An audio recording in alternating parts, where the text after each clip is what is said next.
নমস্কার, চলে এসেছি আবার আজকের পঞ্চম পর্ব নিয়ে। সরাসরি গল্পেই ঢুকে যাচ্ছি, সময়টা নষ্ট না করে।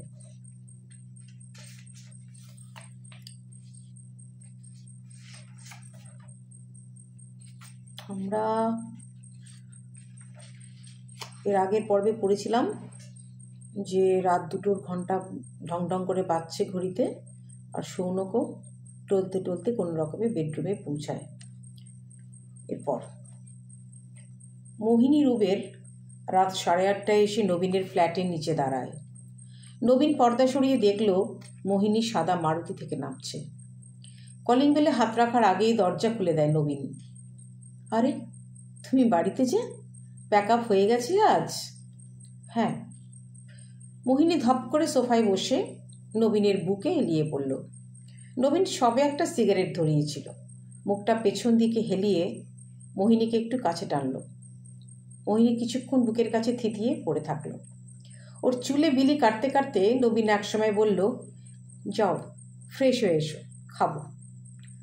মাটন এনেছো তো? দাঁড়াও, এক্ষুনি ফ্রেশ হয়ে নিয়ে বসাচ্ছি। পাগল হয়েছো নাকি? এতটা জার্নি করে এসে এখন মাটন রাঁধবে? সো হোয়াট, আমি একদম ফিট আছি। এনেছো? না, নেক্সট সানডেতে করো। সরি, পরের রোববার শিওর করে খাওয়াবো। নবীন গভীরভাবে মোহিনীকে দেখতে থাকে। কি দেখছো অমন করে? খুব মিস করেছো না এই কদিন? নবীন দুহাত মাথার পেছনে দিয়ে ঘাটটা এড়িয়ে বলল, একেবারেই না। মোহিনী কিচেনের কাজ গুছিয়ে আসার আগেই নবীন শুয়ে পড়ে। মোহিনী নবীনের বুকের কাছে ঘন হয়ে আসে। নবীনের দিক থেকে কোনো সাড়া নেই। কি ব্যাপার, কথা বলবে না? দেখো, তোমার সাথে না আমার কিছু জরুরি কথা আছে। বলো। আবার তো সে একই ভাঙা রেকর্ড বাজাবে। বিয়েটা এবার সেরে ফেলা দরকার। তোমার তা মনে হয় না? এভাবে আর কতদিন কাটাবো? ঠিকই তো চলছে সব। ক্ষতিটা কি হচ্ছে? আমার কোনো সমস্যা নেই। এরপর তোমারই সমস্যা হবে বেবি ক্যারি করতে। বেবি? বেবিকে কে ক্যারি করবে ক্যাঙ্গারুর মতো? আমারও তো সময়ও নেই, পরিস্থিতিও নেই। কেন? পরিস্থিতির কি হলো? এমনি এমনি আমি এদেশ ওদেশ ফ্যাফা করে ঘুরে বেড়াচ্ছি বসের মন জয় করে। এসব না করলে আমার প্রমোশন হবে? আমাকে ল্যাং মারার জন্য কতজন দাঁড়িয়ে আছে জানো? ওরা সব উপরে উঠে যাবে, আর আমি তোমার বাচ্চার ন্যাপি পাল্টাবো ঘরে বসে বসে? সরি, হবে না ওসব আমার দ্বারা। আমার বাচ্চাটা কি তোমারও হবে না? আমি তো এই ব্যাপারে লিস্ট বদার্ড। বাবা হওয়ার শখ তো তোমার, আমার তো মা হওয়ার শখ নেই কোনো। তাহলে তো এবার আমাদের অন্যরকম কিছু ভাবতে হয়, তাই না? মোহিনীর উত্তরের অপেক্ষা না করেই নবীন নাইট ল্যাম্প নিভিয়ে পাশে শুয়ে পড়ল। পরদিন দুপুরবেলা হঠাৎ কথাগুলি লাবণ্যের বেডরুমের দরজা খুলে হাজির। বৌদি, সারপ্রাইজ! কি রে, তুই এই সময়? তোর তো আজ অফিসে জরুরি কাজ ছিল বলছিলিস। চল চল, খেতে বসবি। বোয়াল মাছের ঝাল করেছি সর্ষে দিয়ে। নিকুচি করেছে তোমার বোয়ালের। চলো আজ বাইরে খাবো। আমার তো খাওয়া হয়ে গেছে, তুই লাঞ্চ করিসনি? খেয়েছি, আরেকবার খাবো। চলো না, তাড়াতাড়ি রেডি হয়ে নাও। এই ভর দুপুরেই তো? কেন, তুমি কি গভীর রাতে বেরোতে চেয়েছিলে? কথাগুলি চোখ ছোট করে বলল। ধ্যাত, তোর সবটাতেই আর কি। দাঁড়া, রেডি হচ্ছি। কথাগুলি লাবণ্যকে নিয়ে নবীনের বলে দেওয়া কোণের টেবিলে গিয়ে বসল। নবীন আগে থেকেই ওদের টেবিলের ডায়াগোনালি কোণের টেবিলে বসে কফি নিয়ে আস্তে আস্তে চুমুক দিচ্ছিল। কথাগুলি খুব সুপটুভাবে গলা উঁচিয়ে বলল, আরে আপনি এখানে? নবীনও কিছু কম যায় না। সেও প্রচণ্ড চমকে উঠে বলল, আরে আপনারা কেমন আছেন বলুন। কথাগুলি হাত দিয়ে ইশারা করে বলল, আমরা আপনার সাথে জয়েন করতে পারি না কারোর জন্য ওয়েট করছেন? Oh sure, I will be honoured. লাবণ্যর দিকে নরম চোখে তাকিয়ে নবীন বলল, কেমন আছেন বলুন। লাবণ্য আস্তে করে ঘাড় নাড়িয়ে বলল, চলে যাচ্ছে। নবীন ওয়েটারকে ডেকে 3টে আইসক্রিমের অর্ডার দিল। কথাগুলির ফোন হঠাৎ বেজে উঠল। কথাগুলি ফোন বার করে দেখলো কুনাল কলিং। এক্সকিউজ মি, আমার অফিস থেকে না একটা আর্জেন্ট কল এসছে, আমি একটু আসছি। হ্যাঁ হ্যাঁ হ্যাঁ ঠিক আছে, আপনি ফোনটা সেরেই আসুন। কথাগুলি দরজার কাছে গিয়ে নবীনের দিকে ফিরে থামস আপ দেখায়। নবীন লাবণ্যর দিকে ফেরে। লাবণ্য যেন একটু অস্বস্তিতে আছে। নবীন লাবণ্যর দিকে অনেকক্ষণ তাকিয়ে রইল। কি দেখছেন? আপনাকে খুব স্নিগ্ধ লাগছে। তারপর বলুন, কেমন চলছে? আগে যেমন চলছিল। আর গান প্র্যাকটিস? সময় করে বসে রেওয়াজ করা আর হয়ে ওঠে না, ওই কাজ করতে করতে গুনগুন করে গাই। নিজেকে সংসারের ওই চার দেওয়ালের মধ্যেই বেঁধে রাখতে ভালো লাগে। কখনো ইচ্ছে করে না ওই গণ্ডি ছেড়ে বের হয়ে আসতে? ইচ্ছে তো করে, সাহসে কুলোয় না। সাহসটা যদি আমি জোগাই। লাবণ্য টেবিলে পড়ে থাকা মেনু কার্ডটা নিয়ে অন্যমনস্কভাবে নাড়াচাড়া করছিল। নবীনের কথা চমকে গিয়ে তার দিকে তাকিয়ে দেখে নবীন ওর দিকে গভীরভাবে তাকিয়ে আছে। আপনি? কেন, কোনো আপত্তি আছে? না মানে, আমি ঠিক বুঝলাম না।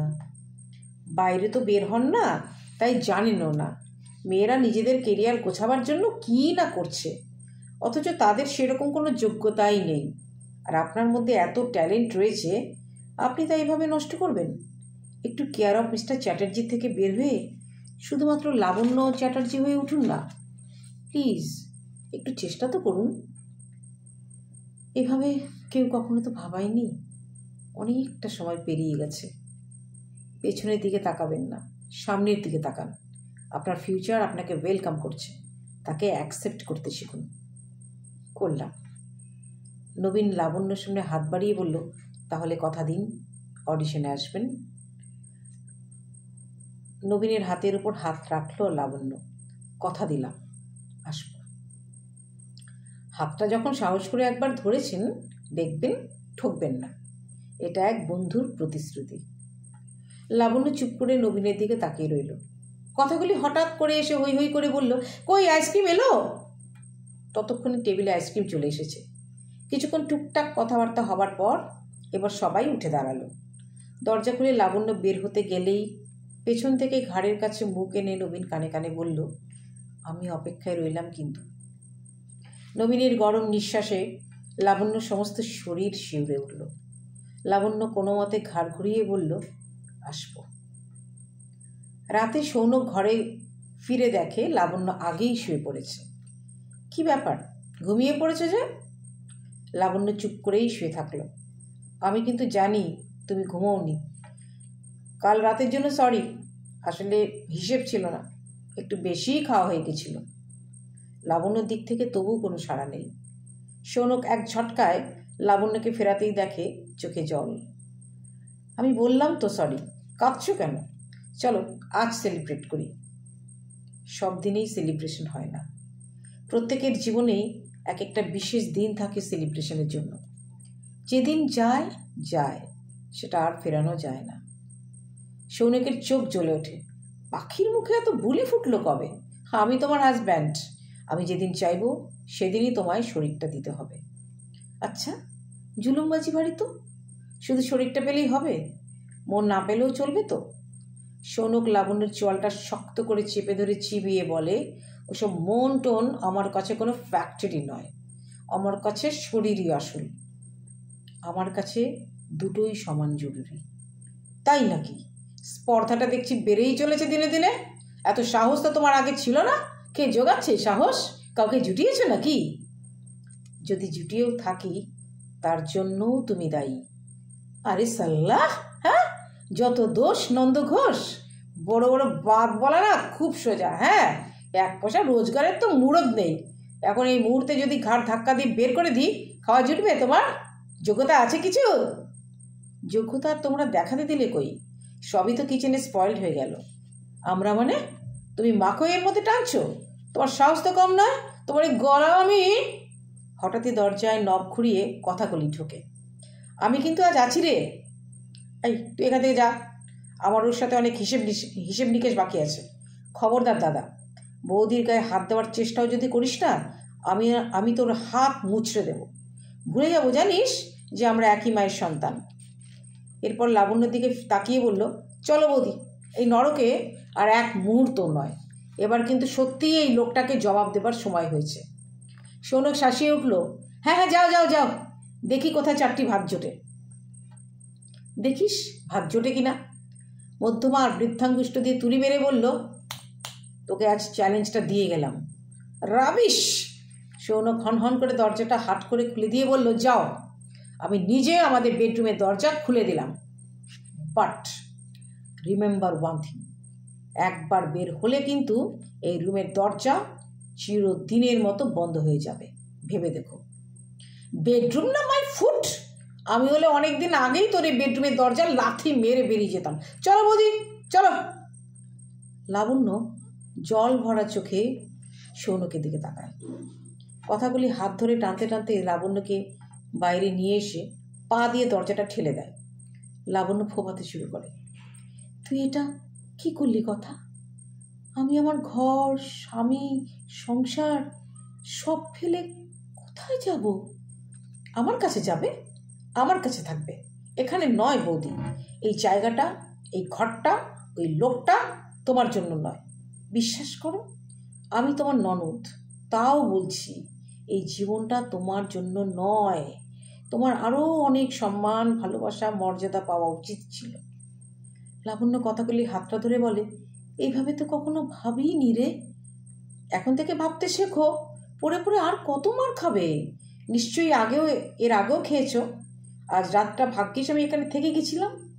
ততক্ষণে বাড়ির বাকি 2 সদস্যও সেখানে হাজির। কথাগুলির মাথাটা যেন আরও জ্বলে উঠল।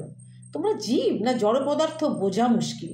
এই মেয়েটার ওপর তোমাদের ছেলে যে এত অত্যাচার করে, অসম্মান করে, তোমরা দেখতে পাও না, না? কি করে সব দেখেও চোখে ঠুলি পড়ে থাকতে পারো আমি বুঝি না। আমি তো পারি না। আমি নিয়ে যাচ্ছি তোমাদের বৌমাকে, পারলে তোমার ছেলের আবার বিয়ে দিও। লাবণ্য থমকে দাঁড়িয়ে পড়ে দরজার সামনে। আর কোনোদিনও আমি আসবো না এখানে? না। ও তোর সব জামা কাপড়, রুমাল, আন্ডারগার্মেন্টস, ওষুধ কোথায় থাকে কিচ্ছু জানে না। কি করে খুঁজে পাবে? 1 দিন পাবে না, 2 দিন পাবে না, 3 দিনের দিন ঠিক খুঁজে পাবে। চিন্তা করাটা এবার ছাড়ো তো। শুধু জাঙ্গিয়া আর টাই পরে তো আর অফিস যাবে না, জামা প্যান্টটাও খুঁজে নিয়েই পড়বে। এটা বেসিক নিডস। জিরা খাবারের অভাবে ওর গলাটাই লম্বা করে ফেললো, আর তুমি বলছো না রে কথা, এটা বোধহয় বাড়াবাড়ি হয়ে যাচ্ছে। তুমি কি গো, তুমি বুঝছো না এই লোকটা তোমায় ইউজ করছে? এ ভালোবাসে না, শুধুই অধিকার বোধের দম্ভে তোমায় বেঁধে রেখেছে। এবার নিজেকে এমনভাবে তৈরি করো যাতে ও কেন, সমস্ত নারী পুরুষ তোমাকে রেসপেক্ট করে, তোমার দিকে শ্রদ্ধার চোখে তাকায়। প্লিজ এবার নিজেকে খুঁজো, জানো। কিন্তু লোকে কি বলবে কথা? সবাই ভাববে আমি খারাপ মেয়ে, ধৈর্য নেই, নষ্টা, তাই ঘর ছেড়ে রাস্তায় নেমেছি। খারাপ ভাববে আত্মীয় স্বজন, পাড়া প্রতিবেশী, তোমার বন্ধু বান্ধবরা। ভুলে যেও না, তোমার স্বামীর বোনই তোমায় গৃহত্যাগী করেছে। নাও চলো, আর পেঁয়াজি করো না তো। তোমার ননদের মতো যদি আমার একখান এমন পিস থাকতো না, বেশি গপ্প দিও না কাউকে আমার নামে, নজরে টসকে যাব। লাবণ্য ফিক করে হেসে ফেলল, ওর দিকে মুগ্ধ চোখে তাকিয়ে রইল কথাগুলি। ট্যাক্সি! ট্যাক্সি এসে সামনে দাঁড়াতেই কথাগুলি দরজা খুলে বলল, কই ঢোকো। লাবণ্য পেছন ফিরে একবার তাকালো। মনে হলো যেন সৌনক ব্যালকনিতে দাঁড়িয়ে। ফুল দেখল কি, মনে মনে ভাবল লাবণ্য। ততক্ষণে ট্যাক্সি গিয়ার চেঞ্জ করে রাস্তায় গড়িয়ে পড়েছে। 3 বার বেল বেজে গেল, দরজা তবু খুলছে না কুণাল। ভেতর থেকে টিভির আওয়াজ আসছে, তার মানে তো বাড়িতেই আছে। লাবণ্যর দিকে ফিরে বলল, মালটা কোথায় গেল বলো তো? গাঁজা ফাজা খেয়ে উল্টে আছে নাকি, আর টপকে গেল? তোর মুখে কি কিছু আটকায় না কথা? বরকে কেউ মাল বলে? আর কিসব উল্টাপাল্টা ভাবছিস? শোনো, বেশি পুতু পুতু করতে নেই, জানো তো। স্বামীকে যদি বন্ধুর মতো ট্রিট করতে পারো তবেই সে বিয়েটা ঠিকবে। আর যদি প্রভু বলে ভাবো তাহলে দেবদাসী হয়েই কাটিয়ে যেতে হবে। পরিষ্কার হিসেব। খটাস করে দরজা খুলে গেল। সামনে দাঁড়িয়ে কুণাল। দরদর করে ঘামছে। কোথায় ছিলে এতক্ষণ? বেলের আওয়াজ শোনোনি? টয়লেটে গেছিলাম, শুনতে পাচ্ছিলাম, কিন্তু বেরোনোর উপায় ছিল না। দেখছো না ঘেমে নে একসা অবস্থা। কাল রাতে ভুসি খাওনি? না, ভুলে গেছিলাম। ওই জন্যই এরপর থেকে আর ভুলটা হবে না। যা শিক্ষা আজ পেয়েছো, কি বলো? হ্যাঁ, তা মালটা বেরিয়েছে না আলটিমেটলি? হ্যাঁ, বহু কষ্টে। কথাগুলি হঠাৎ পেছন ফিরে বলল, আরে ভেতরে এসো বৌদি, দাঁড়িয়ে কেন বাইরে? এতক্ষণে কুণাল দেখলো লাবণ্য দরজার বাইরে একটু কুঁকড়ে দাঁড়িয়ে আছে। কি ব্যাপার, বৌদি একেবারে সুটকেস সমেত যে? কুণাল গলা নামিয়ে বললেও সবগুলো শব্দই লাবণ্যর কাছে পৌঁছেছিল। আজ থেকে বৌদি এখানেই থাকবে। মানে? আমি ঠিক বুঝলাম না। কিছু বাওয়াল টাওয়াল হয়েছে নাকি দাদার সাথে? তোমার এখনই সব কথা জানতে হবে? সময় পাবে না আর। বৌদি থাকবে তো পার্মানেন্টলি। কুণালের মুখটা ঝুলে পড়ল। কথাগুলি তাতে পাত্তা না দিয়ে লাবণ্য সুটকেসটা পাশের ঘরে নিয়ে গিয়ে চেঁচিয়ে ডাকলো, বৌদি এই ঘরে এসো, এখন থেকে এটা তোমার ঘর, এখানে তুমি রেওয়াজ করবে। তালে বলে তোমার হারমোনিয়াম আর তানপুরাটা আনা হলো না, ওগুলো কাল একবার গিয়ে নিয়ে আসবো। আমিও যাব তোর সাথে। একদম না, আমি একাই যাব। কুণাল টিভিটা কমিয়ে চেঁচালো, কথা, একবার আসবে প্লিজ? আসছি, দাঁড়াও। বৌদিকে সব কিছু একটু বুঝিয়ে দিই আগে। কুণাল একটা সিগারেট ধরিয়ে দেশলাই কাঠিটা অ্যাস্ট্রাতে গুচ্ছিল। কথা এসে দাঁড়ালো। হ্যাঁ বলো। আবার তুমি সিগারেট ধরিয়েছ? এই নিয়ে ক নম্বর হলো? ঠিক করে গুনে বলবে, তোতলাবে না কিন্তু। তোতলাবো কেন? মনে মনে গুনে নিয়ে বলল, 5:30। 5:30 মানে? এটা আবার কি হিসেব? এই এটা শেষ হলে 6টা হবে। টান দিয়ে কথাগুলিকে সোফায় বসিয়ে বলল, এই তোমার মাথা ফাথা খারাপ হচ্ছে? বৌদিকে সংসার থেকে বার করে নিয়ে এলে কেন? কতদিন থাকবে এখানে? তোমার আমার সংসার এটা, ছোট্ট 2 কামরার একটা ফ্ল্যাট, সেখানে থার্ড পার্সন একজন থাকলে অ্যাডজাস্ট করবো কি করে? কথাগুলি ঠান্ডা গলায় বলল, বেশি দিন থাকবে না, কয়েকটা দিন অ্যাডজাস্ট করো, আমি শিওর বৌদি অডিশনে চান্স পাবেই। গাছে কাঁঠাল তো গোপে তেল। শোনো, এই ফ্ল্যাটটাতে না তোমার যতটা কন্ট্রিবিউশন আছে আমারও ঠিক ততটাই। বেশি বকো না তো, চুপচাপ খেয়ে দিয়ে শুতে যাও, খাবার বাড়ছি। খাবার টেবিলে লাবণ্য প্রায় কিছুই খেলো না।